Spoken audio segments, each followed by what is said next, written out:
Hai, halo, halo, halo, halo. Ketemu lagi bersama Bang Reza nih di video terbaru. Tapi ini bukan video tutorial. Ini adalah video Q&A. Nah, jadi Abang bakal menjawab pertanyaan dari teman-teman kalian yang udah Abang buat di Instagram ya. So, jadi ini video nyantai aja. Mau kalian letakin handphonenya terus kalian sambil denger juga bisa. Nggak usah ditonton juga nggak masalah. Maksudnya nggak usah dilihat ya. Cukup diletakin handphonenya, istirahatkan mata kalian. Mau pakai headset, headphone atau volumenya dikencengin, ya monggo silakan ya. Yang mungkin lagi di jalan sambil dengar abang ngomong juga hati-hati di jalan. Selamat menempuh, bukan menempuh hidup baru ya, tapi hati-hati pokoknya di jalan. Terus mungkin yang lagi makan, lagi aktivitas atau lagi ngelakuin sesuatu, ya tetap semangat ya. Oke. Oh iya, jangan lupa di subscribe dulu, jangan lupa di subscribe, terus dikasih likes dan di komen juga kalau ada sesuatu hal yang maybe kurang atau sesuatu hal yang mengganjal dalam hati ya. Silahkan di komen. Jangan lupa di share juga ya. Oke, kita lanjut ya, lanjut ke pertanyaan pertama. Ada seseorang nih, abang nggak sebut namanya ya, nggak apa-apa ya. Oke, dia nanya, Kak izin tanya gimana sih cara mengatasi art block atau kadang merasa insecure sama karya sendiri. Oke, art block itu sendiri, kalau kalian tahu ya, mungkin yang belum tahu ya, art block itu adalah kondisi di mana kita kayak lagi pengen ngedesain atau pengen melukis tapi stuck gitu, nggak dapat ide, nggak dapat imajinasi sesuatu hal gitu ya, bingung mau ngapain, tapi harus gitu, harus dikerjain ya. Cara mengatasinya adalah coba take a break, ya, sebentar aja 5 sampai 10 menit, kalian relaksasi, tenangin otak, maybe itu kayak eh, keluar rumah, keluar ruangan, lihat-lihat pemandangan, lihat-lihat yang hijau, atau main-main sama hewan peliharaan mungkin juga bisa menenangkan pikiran. Jangan coba sebisa mungkin jangan pikirin apa yang mau dikerjakan dulu. Relaksasi aja sebisa mungkin. Maybe yoga, mungkin ada yang suka yoga. 5 sampai 10 menit abang rasa cukup sih untuk menenangkan pikiran supaya kembali lagi nih ide-ide yang bagus ke dalam otak. Terus dia juga bilang kadang merasa insecure sama karya sendiri. Stop insecure deh. Dari sekarang ya, stop insecure ya. Stop insecure karena abang rasa insecure itu kayak perbuatan yang nggak penting sih. Ngabisin waktu. Karena insecure itu sendiri muncul karena kita melakukan perbandingan diri kita ke orang lain. Begitu juga dengan karya gitu kan. Karya kita ke orang lain, karya kita sama karya orang lain tuh kita bandingin kayak untuk apa gitu loh. Karena karya kita itu kan kita yang buat sendiri, sesuai dengan imajinasi kita, terus kita buat dengan tenaga kita, terus dengan seenaknya kita malu gitu loh untuk nunjukin ini untuk apa. Ya mendingan gak usah melukis kalau gitu, kalau insecure. Mau itu lukisannya jelek sekalipun ya, kalau menurut kalian tuh jelek, ya udah, kalau mau di post, kalau enggak ya udah nggak usah gitu. Jadikan itu patokan untuk karya berikutnya supaya lebih bagus lagi gitu. Pokoknya jangan insecure, harus pede dong, karena sebuah lukisan itu hasil karya yang luar biasa loh dari tangan kita. So, stop insecure, stop membandingkan karya kamu dengan karya orang lain. Membandingkan secara negatif ya. Tapi kalau ada membandingkan secara positif, yaitu gini. Saya menggunakan metode yang sama nih sama si pelukis A misalnya. Tapi kenapa hasilnya beda ya? Nah, itu yang harus kalian bandingkan secara positif. Gimana ya? Apa ya triknya dia untuk menghasilkan gambar seperti itu? Mungkin kalian bisa ngobrol sama orang yang bersangkutan. Kalaupun misalnya nggak bisa, kalian kulik nih setiap lukisan-lukisan yang dia buat gitu. Itu bisa sih banyak-banyak hal yang positif untuk membandingkan ya. Tapi jangan pernah membandingkan secara negatif gitu. Kayak menjelek-jelekan lukisan kita, terus atau malah menjelek-jelekan lukisan orang lain. Kita terlalu membanggakan lukisan kita gitu. Itu nggak boleh ya. Karena itu ya nggak boleh lah. Nggak boleh. Oke, pertanyaan berikutnya. Dia nanya nih, ini pertanyaannya. Kenapa abang selalu semangat dan positive vibes sekali gitu? Semangat karena apa ya? Karena ada target nih. Abang pengen membagi ilmu ke orang-orang yang membutuhkan, of course. Jadi untuk itu abang harus semangat dan harus menghadirkan positive vibes selalu di dalam diri abang, di dalam hidup abang. Jadi kalau misalnya abang selalu berpikiran negatif, gimana ya kalau begini, terus gimana ya kalau gini gitu. Kayak banyak pertanyaan-pertanyaan yang gak penting, padahal belum tentu itu terjadi kan. Kayak jadi negatif aja auranya. Dan itu abang hindari sebisa mungkin ya, sebisa mungkin ya abang hindari, karena itu akan merusak produktivitas abang dalam melukis. Jadi kalau abang semangat dan positive vibes, itu sangat-sangat berpengaruh dalam produktivitas dalam melukis ya. Kayak menghasilkan gambar dalam satu hari kayak bisa 2 atau 3 gitulah. Itu yang bikin abang semangat. Karena ada target, yaitu untuk membagi ilmu ke orang-orang yang membutuhkan. So, selanjutnya ada pertanyaan dari titik-titik-titik ya. Dia nanya, Bang, macam-macam art style apa aja?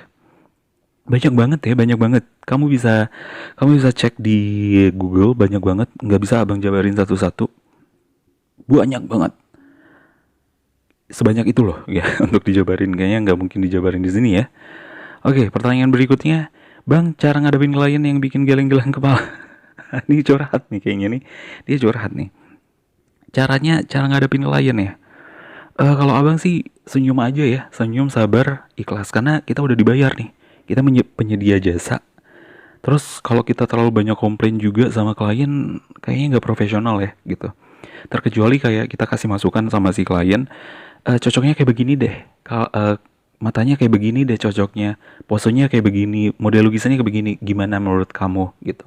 Kita kasih masukan, bukan berarti kita yang harus ini bagus nih, harus kayak begini nih. Kamu harus ikutin aturan saya gitu. Nggak bisa, karena yang namanya klien itu adalah raja gitu. Dia punya harapan sendiri untuk lukisan yang dia pesan gitu. Gue pengen ini, gue pengen lukisan yang kayak begini begini begini gitu. Lo bisa nggak gitu?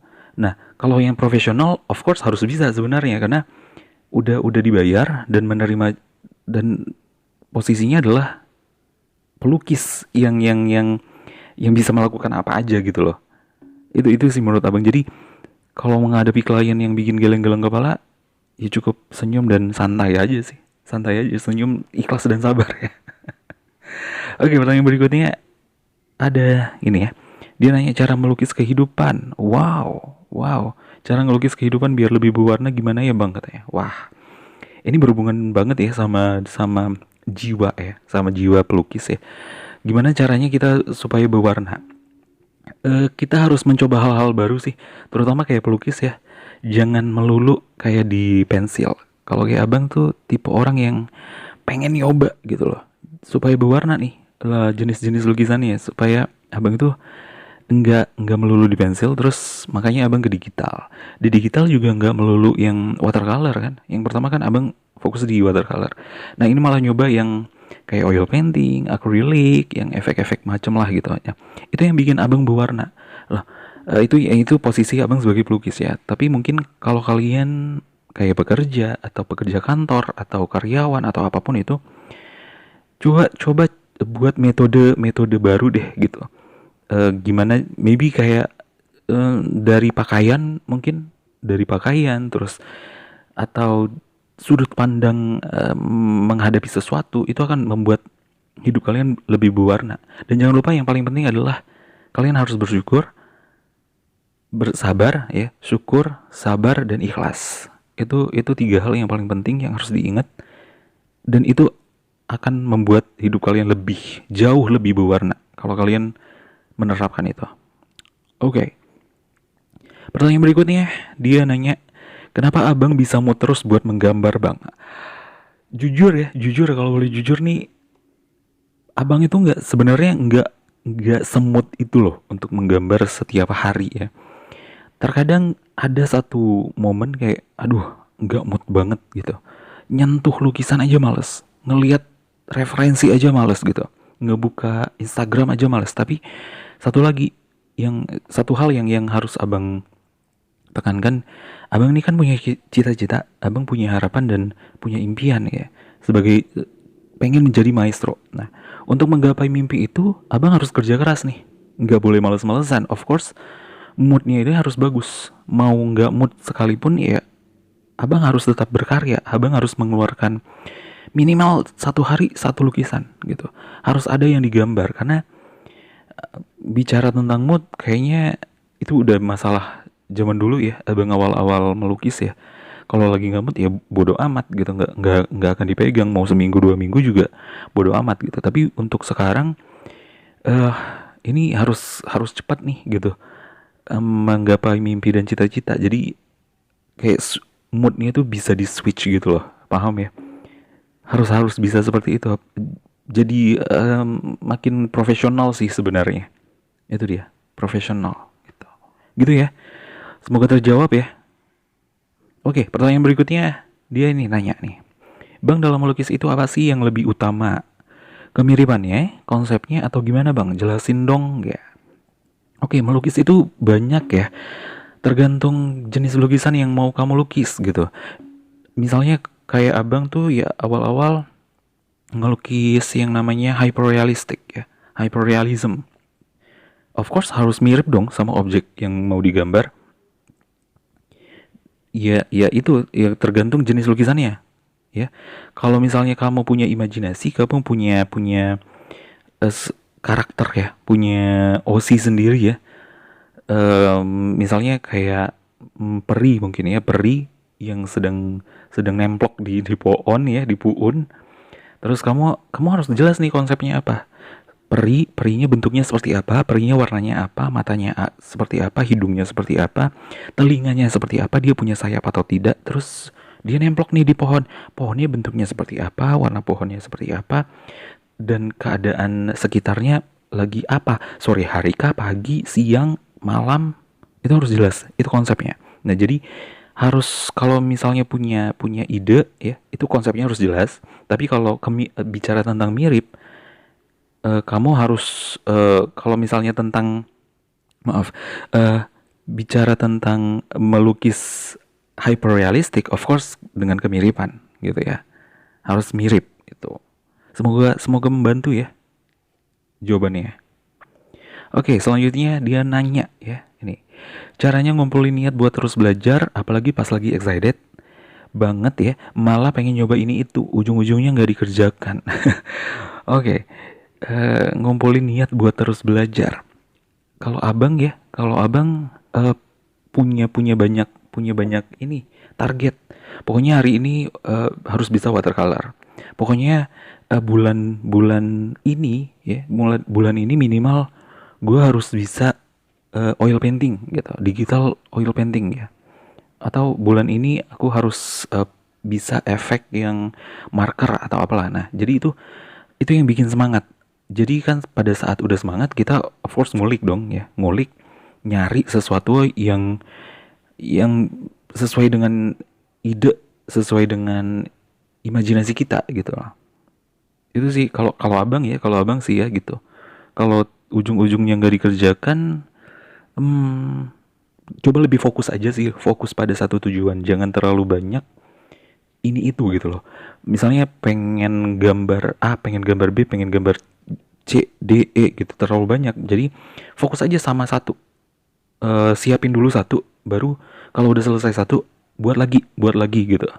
Jadi nggak usah terlalu eh banyak ya, terlalu banyak yang mau dikerjain. Fokus sama satu dulu gitu. Kalau udah selesai baru kerjain yang lain gitu.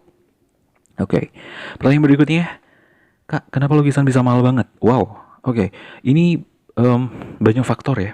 Faktornya yang pertama itu adalah bahannya. Bahannya mulai dari kertas. Kertasnya merek ya, merek apa? Terus dari produk mana? Karena kan kertas macam-macam ya harganya. Mulai dari jenis ketebalannya juga beda. Of course makin tebal makin mahal dia. Produk dari nama juga juga menentukan mahal tidaknya sebuah kertas. Begitu juga dengan kanvas. Begitu juga dengan si pensil ya. Kalau menggunakan pensil, terus ada cat warnanya, cat akrilik atau oil cat minyaknya gitu ya. Itu dari produknya yang bikin mahal satu. Yang kedua adalah nama si pelukis ya. Dia udah established selama nih atau belum nih gitu ya. Dia sudah established lama atau belum nih di dunia lukis. Kalau dia semakin lama, of course lukisannya akan semakin mahal karena dia udah punya nama nih, udah punya rating tinggi nih di antara pelukis-pelukis yang baru-baru. Terus itu Pertama bahan, kedua nama, ketiga adalah waktu pembuatan. Semakin lama pembuatan si sebuah lukisan, itu umumnya ya semakin mahal biasanya. Biasanya ya. Bukan berarti yang cepat itu murah, enggak juga. Tapi pada umumnya semakin lama si lukisan itu dibuat, itu biasanya sih makin mahal, yang abang tahu ya. Nggak ada lukisan yang lama dibuat harganya juga murah, nggak ada. Oke, semoga membantu ya jawabannya ya. Semoga bisa mencerahkan pikiran kamu ya. Oke. Pertanyaan berikutnya, dia nanya nih, bagus lukis warna atau hitam putih? Menurut abang ya, semua lukisan itu bagus. Mau itu hitam putih, mau itu warna, semua lukisan itu bagus. Jadi kita nggak bisa ngebandingin mana yang lebih bagus atau enggak. Ya, oke. Semoga terjawab ya. Nah, yang terakhir ya, ini pertanyaan terakhir. Ini udah 15 menit ya. Oke, dia nanya, ngelukis manual di media apa bang yang belum abang lakukan tapi kepengen nyoba? Oke, ini abang pengen nyoba banget ya yang namanya oil painting di kanvas gitu ya. Of course kita tahu kanvas itu lumayan ya harganya dibanding kalau harus beli buku sketsa ya. Dia satu kanvas itu aja kayaknya lumayan sih harganya. Dan teknik untuk oil painting itu punya teknik sendiri, nggak ngasal gitu loh. Butuh butuh dana yang besar karena cat minyaknya sendiri itu lumayan mahal ya. Cat minyaknya sendiri lumayan mahal, medianya juga lumayan mahal, nggak semurah harga kertas sketsa ya. Terus teknik dalam oil painting itu luar biasa banget yang kayak mencampur warnanya harus tepat, tekniknya juga kayak banyak banget lah untuk menggores-goreskan kuas ya. Banyak banget teknik yang harus dipelajari. Jadi itu yang pengen banget dipelajari yang melukis manual ya. Oil painting. Wow. Oke, ini udah lumayan 15-17 menit ya. Lumayan lama ya untuk jawab pertanyaan. Oke, untuk banyak juga yang ini ya di Instagram abang ya terlambat, nggak sempat nanya gitu. Oke, nanti abang bakal buka Q&A yang kedua. Kalian silakan curahkan pertanyaan kalian di situ.